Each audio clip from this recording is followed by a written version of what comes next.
Corpo, memória, corpo, lugar, lugar, corpo, lugar, memória, lugar, espaço. Vem uma experiência muito profunda relacionada à história do povo preto. Essa história em diáspora, esses corpos em diáspora, esses corpos que resistem, que insistem, que circulam ruas, que circulam tempos. E eu fico imaginando essa cidade. Quando eu ouço essa memória, eu me sinto nessa memória do outro. E essa inscrição me escreve.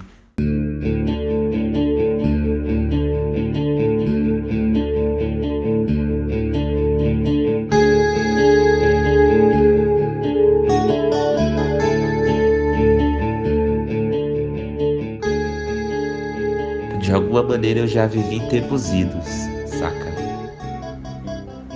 Quando a gente vai avançando um pouquinho mais, a gente vai escutando histórias, histórias de mais velhos, desse mesmo Largo do Café, da Igreja do Rosário. A Igreja Nossa Senhora do Rosário dos Homens Pretos, ali hoje tem uma feira do rolo, né?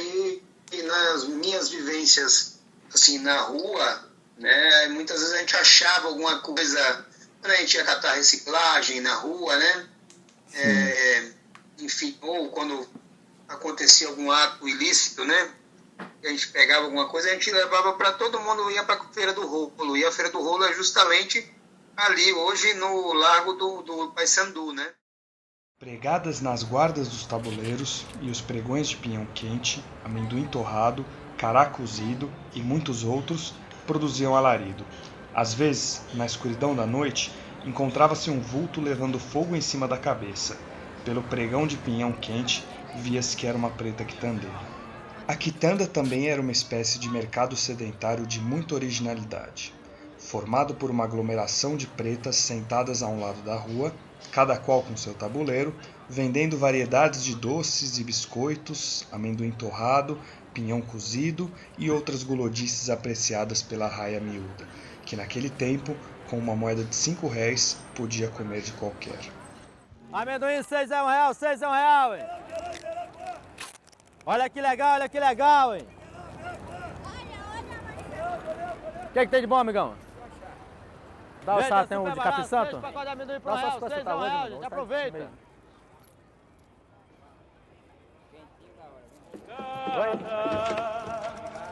Cocada, Gente, é super barato. chora menina, chora, aproveita. Chora porque não tem vintém. Chora menina, chora, chora porque não tem vintém. Cocada, cocada. Se tivesse sido estabelecido em outro local da cidade, talvez o chafariz do Rosário não fosse assim tão medonho. Mas ali, rodeado pela lembrança de culturas julgadas suspeitas, sua graça passava despercebida. De fato, o singelo chafariz testemunhava diversas experiências cotidianas dos negros, nem sempre vistas com a mesma simpatia e a mesma tolerância com que eram vistos os deboches de rua provocados pelos estudantes da Faculdade de Direito. No caso destes, a imagem da pilhéria inocente se sobrepunha quase naturalmente àquela do perigo insondável dos batuques negros. Reconstruído 3 vezes, o chafariz do Rosário foi descrito por Luiz Gama como tendo foros de catacumba, com carrancas que mais pareciam caveiras. Medonho chafariz, portanto, uma espécie de patinho feio diante dos outros chafarizes elogiados em poemas da época. Todavia, é possível que a feiura do chafariz fosse agravada ou mesmo produzida em função do espaço ao seu redor. Tratava-se de um lugar que, mesmo após a demolição das casas acima mencionadas, era, na opinião das autoridades locais, considerado afeito à desordem, repleto de negros e de seus costumes, os quais eram frequentemente classificados pela imprensa como barulhentos por natureza, estranhos aos olhos de alguns brancos. Tal demolição foi aclamada em alguns jornais como necessária para dar lugar a um local mais formoso, o Largo do Rosário, hoje Praça Antônio Prado. Lidar com a existência, a invisibilidade social daquelas pessoas me permitiu repensar a sociedade, as relações sociais, a importância da individualidade, da coletividade. Os breves companheiros, né? Que cravaram na minha memória a dureza e a beleza da sobrevivência. A experiência em si, ela acabou com a minha cegueira social, né? Enfim, eu tive mais uma experiência humana, né? No fim das contas, eles são a história, né? Eles são a memória, eles são o que a cidade é.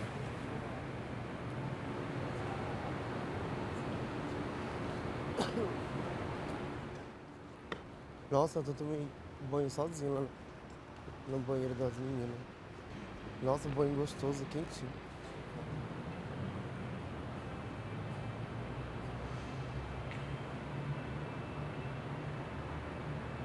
Tem uma memória do Vale do Anhangabaú. Essa memória de novembro de 2015 se passou num ato que foi convocado pelo Katsu. E aí chegou um mano que não se apresentou, não falou o nome. E aí no decorrer da conversa depois ele comentou que tava morando ali, né, debaixo do viaduto. Na hora, velho, ele já foi na frente, assim, rumo ao fundo do ato ali que nós tava, né? E aí ele abriu a mochila, velho, e tirou um cobertor, mano. E pediu pra gente segurar as pontas ali com ele, né, velho? Tipo, de ter visto ali a galera passando com as faixas e tal, né, velho? E aí ficamos fazendo esse fundo de ato ali com ele, velho. Pô, essa faixa, velho, tava falando mais, assim, de que qualquer faixa de ato com frase de efeito, sabe, tava ali, velho. Porra, isso foi uma parada que brutal, assim, a opressão e a resistência na mesma medida também, né, velho? Então, eu não sei qual o nível de destruição criativa que eles vão promover, mas assim, é fato que para instalar mais de 800 aspersores, não vai ser chafariz, né? Porque chafariz, fonte, não é a prova de morador de rua, eles tomam banho lá, por isso eles estão desligados até hoje. Então, assim, são furos no chão que fazem jorrar água. Né, e que são controlados. Né? Você pode ligar ou desligar. Você pode ligar só aqui no meio, só nas pontas, no meio e nas pontas. E o que é muito louco é que é uma forma de controle do espaço também, né? Porque você controla onde você quer que as pessoas andem e não andem. Eles querem que as pessoas ocupem as bordas, né, do vale. Então, isso. O carro-chefe é o espelho d'água, que é retomar o elemento água do Vale do Anhangabaú. Né, que o Vale do Anhangabaú, né, era um rio e tal. Gente, não era um rio, é um rio que tá canalizado, tá tipo fucking canalizado, e que por isso tem enchente aqui, que é histórica, desde a década, sei lá, de 50, de 60, tem fotos disso. E o que os caras não falam é que com essa questão, com esse novo projeto, eles pretendem, isso tá lá nas letras miúdas, o escritório que ganhou a licitação para fazer o projeto. O projeto prevê a redução de quase 2.000 metros quadrados de área permeável, né? Ou seja, você quer retomar o elemento água, criando espelhos d'água numa época de crise de gestão hídrica, impermeabilizando ainda mais o solo de uma das regiões que é, se não a mais impermeável, uma das mais impermeáveis, né? Então, assim, um contrassenso atrás do outro, assim.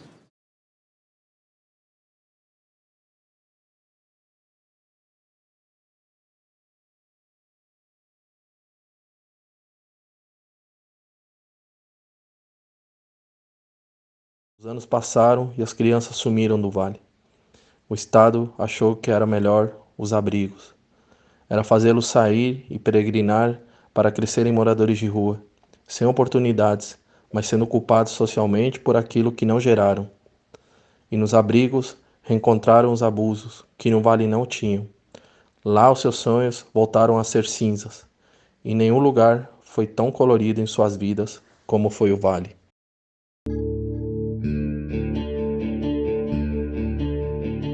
Morador da ocupação São João, antigo Hotel Columbia Palace, diz: de cara, os comerciantes não gostavam da gente, olhavam torto. Mas quem mora em ocupação também consome, compra as coisas deles. Eles foram percebendo isso e mudando o jeito de olhar. À medida que as ocupações se disseminam pelo centro, transformam toda a dinâmica do lugar. O centro, tradicionalmente desértico depois do horário comercial, passa a ganhar novas circulações, novas redes de afetividade em seu território.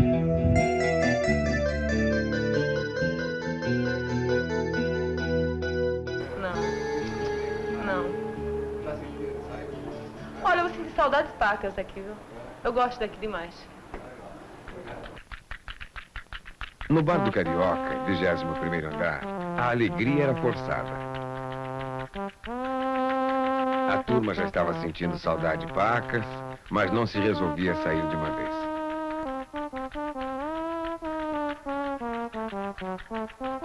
Diferente do outro bar, o bar 16, no 16º andar. Ele já foi desocupado. Estranha desocupação, quando as pessoas saem e não levam nada. Parece que decidiram sair todos juntos, de repente, no meio de uma batucada ou de uma caipirinha. Simplesmente saíram, sem nem fechar a porta. Vem as pessoas que moram ali perto, as pessoas que moram na rua por ali e vêm brincar com a gente. E é sempre muito bom, assim, e é muito legal que todo ano tem as mesmas pessoas por ali, sabe? E a gente sempre pensa, a gente tá no território deles, assim, a gente tá na casa dessas pessoas, a gente não tá na nossa casa. A gente sente aos olhares, né? Aos julgamentos e tal. E isso nos marcava muito, porque como que a gente tá fazendo uma luta justa, né? A gente não tava morando na ocupação por causa, a gente não quer trabalhar, a gente é vagabundo e tal. Que é o que todo mundo pensa, né? Na verdade, a gente queria ter condições mínimas de morar dignamente, né? E ter acesso à estrutura que o Estado proporciona no centro e para alguns. E os que moram na margem são extremamente excluídos, né? Isso, a gente tentava mudar isso, né? Aluga-se um quarto em casa de família. Não se aluga para preto, prefere-se estrangeiro, para ver e tratar na Rua São João, número 345. Pode-se imaginar todo tipo de explicação para a existência horizontal dos homens e mulheres estirados naquela porção de terra suspensa logo atrás do lago do Paissandu. O céu de inverno estava aceso e quente, como se fosse alto verão, e a gente deitada protegia-se do calor sob a sombra das árvores. Seus movimentos eram lentos, como num jogo de capoeira de Angola. Virar-se de lado sobre o papelão estendido, alcançar a pinga na sacola, virar-se de novo, piscar e livrar os olhos da poeira seca. Todas essas tarefas eram eternas. A vida horizontal era em câmera lenta, em contraste com a vida vertical das pessoas que iam e vinham, a pé, sem se deter em nada, porque tinham um destino a alcançar. O canteiro, talvez, já fosse o destino alcançado para alguns e algumas, e depois dele não haveria mais nada. Ou haveria? Como brotaram naquela terra? Como se desprenderiam dela? Que vontade os mantinha vivos e que força os impedia de verticalizar-se? Cada homem e mulher na horizontal era uma pergunta delicada com resposta obscura. Poderia ficar horas observando tudo que não colheria nem meia pista sobre aquelas pessoas, cujas raízes capazes de explicar algo deviam estar bem longe dali. Quando passei pela praça mais tarde, com o céu escuro, já não havia mais ninguém por lá. Era como se uma maré invisível tivesse subido e engolido todos eles, deixando para trás apenas sacolas e trapos, fragmentos da vida horizontal que por algum tempo esteve plantada no canteiro.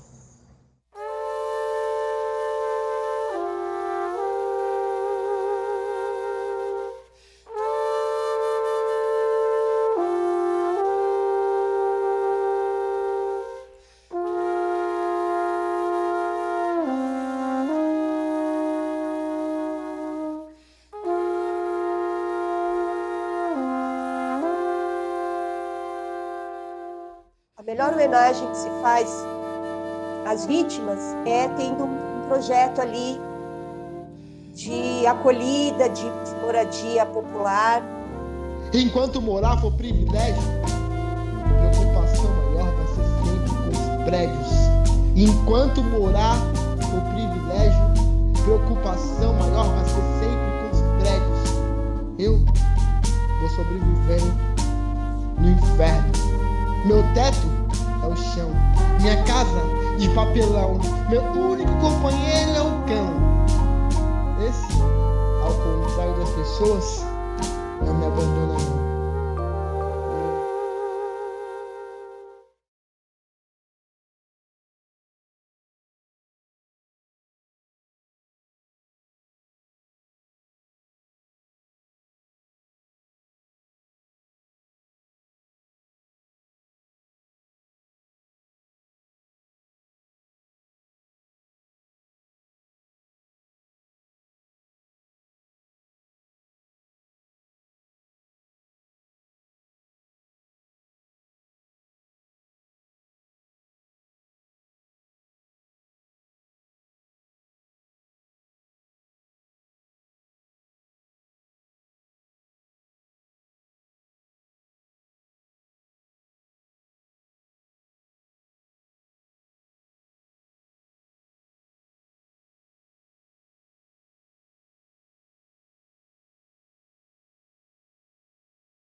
Tá vendo esses entulhos aí, ó? Tá vendo? Então, tá bem pior aqui dentro. No centro de São Paulo, a área comercial da Rua São Bento era considerada um território branco.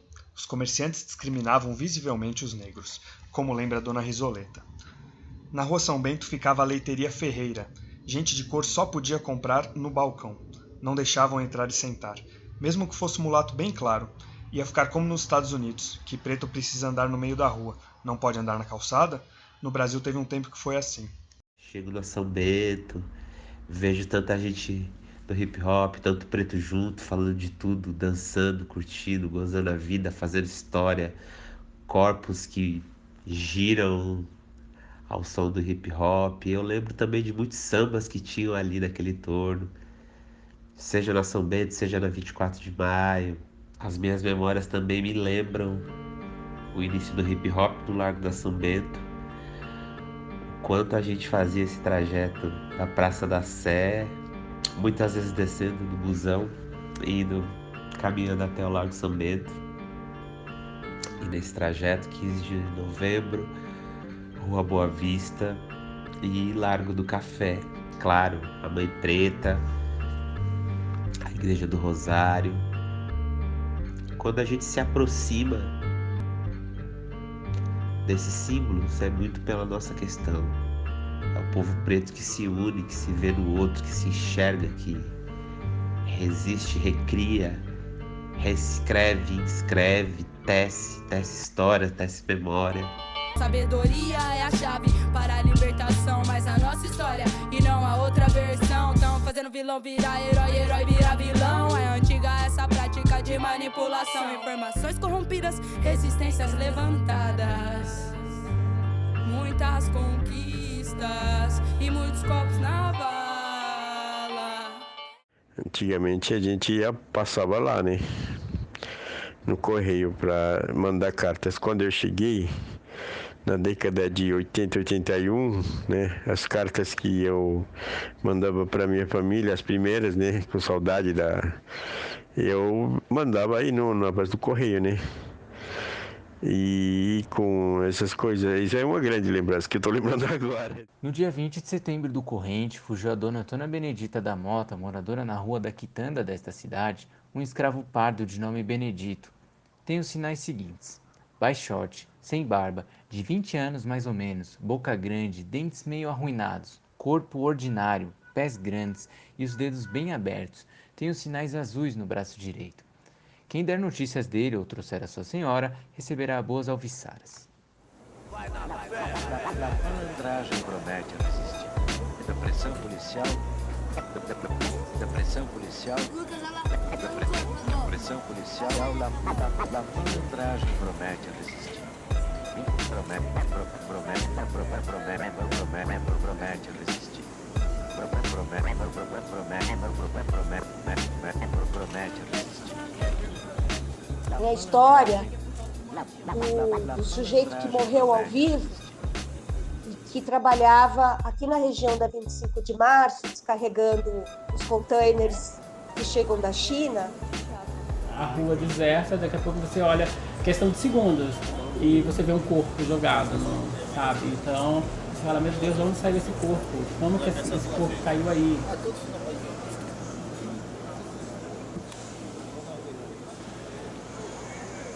Três GCMs, revólver na mão, revistam 3 homens aqui na frente da minha janela, no canteiro Casa dos Mendigos.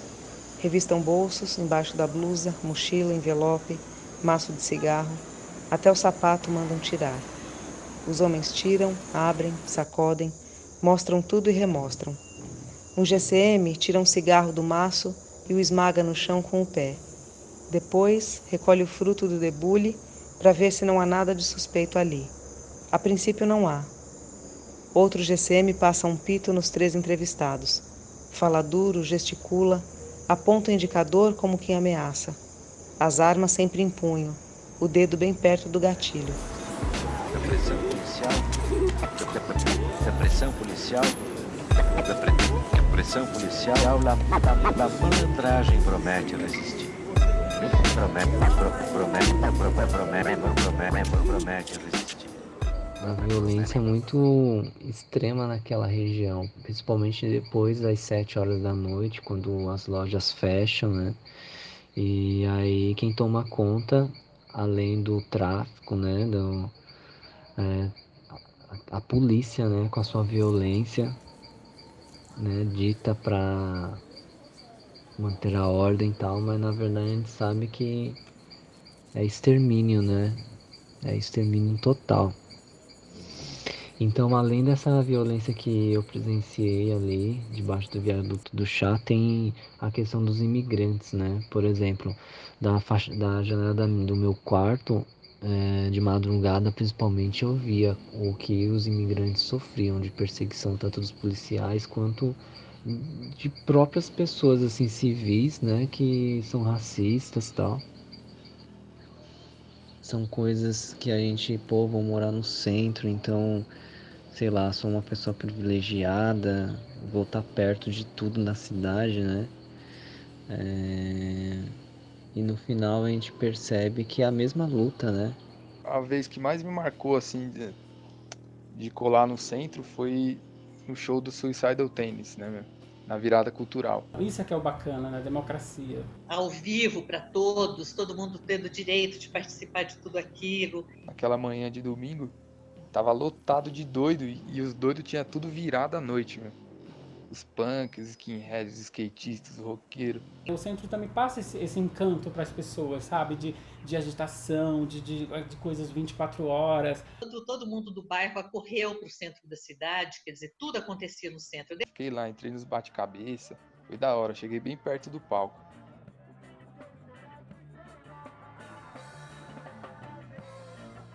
O centro de São Paulo é meio que um lugar muito longe, assim, né? No nosso imaginário, né? O pessoal que fica dentro dessa bolha.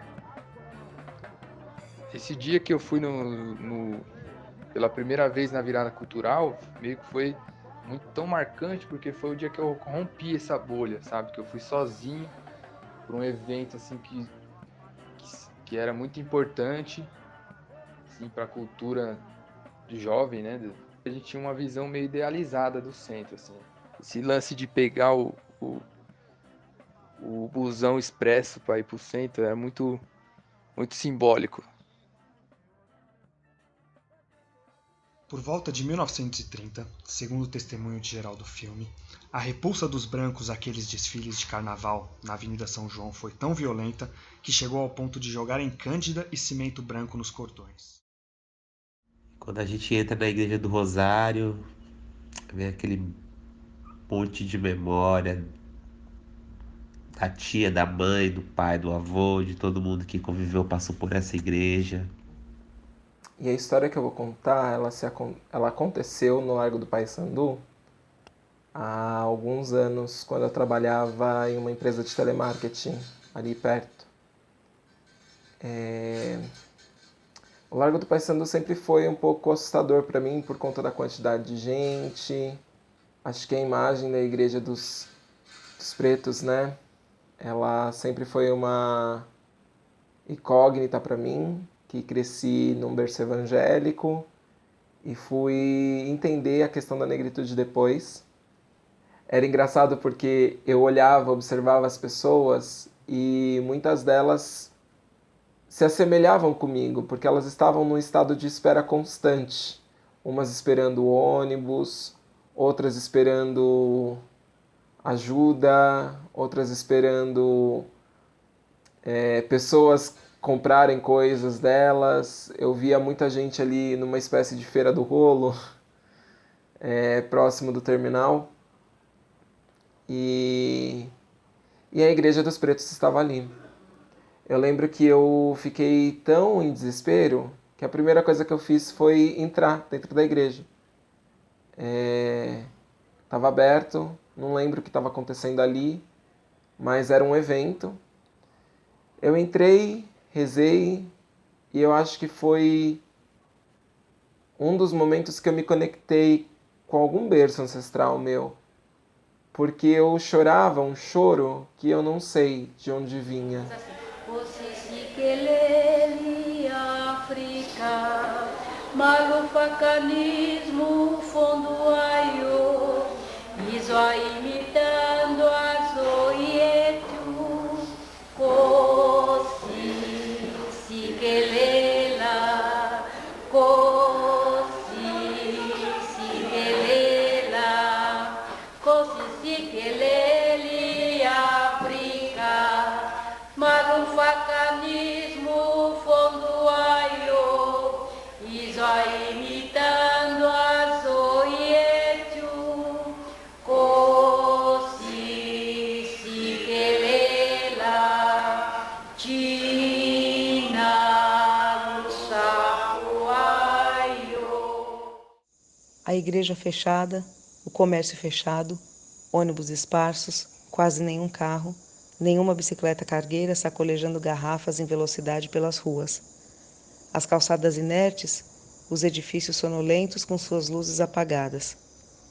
Em pé na sacada, congelando aos poucos, eu via a beleza que muitas pessoas enxergam aos domingos no centro da cidade, quando olham para as ruas desertas e dizem: "Que bonito é isso tudo", referindo-se ao centro quando morto. É durante a semana, precisamente quando o centro está vivo, que os passantes o acham feio. É muita gente, barulho, carros, muita violência, pobreza, gente drogada, feia, fedida, gente fazendo coisa errada, gente apressada, gente demais, gente.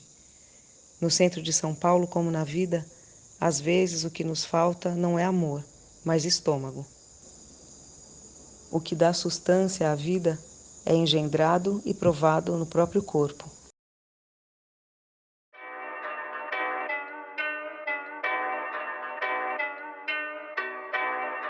Danada com esse negócio, hein? É reunião que não acaba mais, é de achar quatro, que eu já tô de saco cheio com isso, sabe? E a gente socado dentro de casa e o pau comendo em cima do nosso lombo e a gente aí parecendo um bobo só fazendo reunião online, é live, é não sei o que, e despejo comendo no centro. A prefeitura agora quer despejar 2 quadras aqui, a 37, a 38, aqui no Bom Retiro, sabe? E a gente aí ele vai despejar as famílias das 2 quadras e a gente fica, não sei, fazendo o que? Reunião online, reunião, e a reunião não tá valendo nada. Ora, a gente tava na rua, já não, o resultado já tava pife, imagine assim, né?